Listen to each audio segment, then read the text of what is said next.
गोळीबार राडा या ठिकाणी कार्यकर्त्यांमध्ये झाला, एकमेकांच्या अंगावर कार्यकर्ते गेलेले पाहायला मिळाले। मी आता आलो, मला काही कल्पना नाही, मी आता तुमच्या समोरच उतरलो गाडीतून, मला काही कल्पना नाही, माहिती घेतो मी। अशा पद्धतीनं कार्यकर्ते असं व्हायला नाही पाहिजे, असं व्हायला नाही पाहिजे, पण नेमकं काय झालं मला काही माहिती नाही, काय माहिती काहीच नाही ना।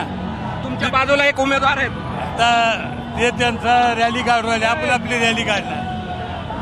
तुमच्या बाजूला प्रचार करतात एक उमेदवार अंबादास दानवे, तुम्हाला हिनवतात हातात दारूची बॉटल घेऊन। अरे जाऊ दे, किती हिनून देणार, दारूचा काय तिंदा तेच विषय आला, झाला ते विषय काय। तुम्ही पाहू शकता की तिथे आता तुमच्या विरोधात प्रचार केला, करू देणार त्यांना, दाखवून 4 तारखेला।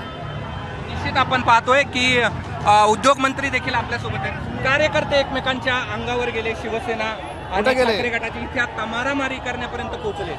मला असं वाटतं कुठेही कार्यकर्ते एकामेकाच्या अंगावर गेलेले नाही, त्यांनी त्यांची रॅली काढलेली आहे, आम्ही आमची रॅली काढलेली आहे। उगाचच कुठेतरी कार्यकर्ते अंगावर गेले आणि कार्यकर्त्यांनी बाचाबाची केली, अशा पद्धतीच्या खोट्या गोष्टी होऊ नयेत। मी स्वतः रॅलीमध्ये आहे, कोणीच कोणाच्या अंगावर गेलेलं नाही। कॅमेरामध्ये कैद आहे की एकमेकांच्या अंगावर कार्यकर्ते जाऊन हाणामारीपर्यंत पोहोचले, मला असं वाटत नाही। एबीपी माझा, उघडा डोळे बघा नीट।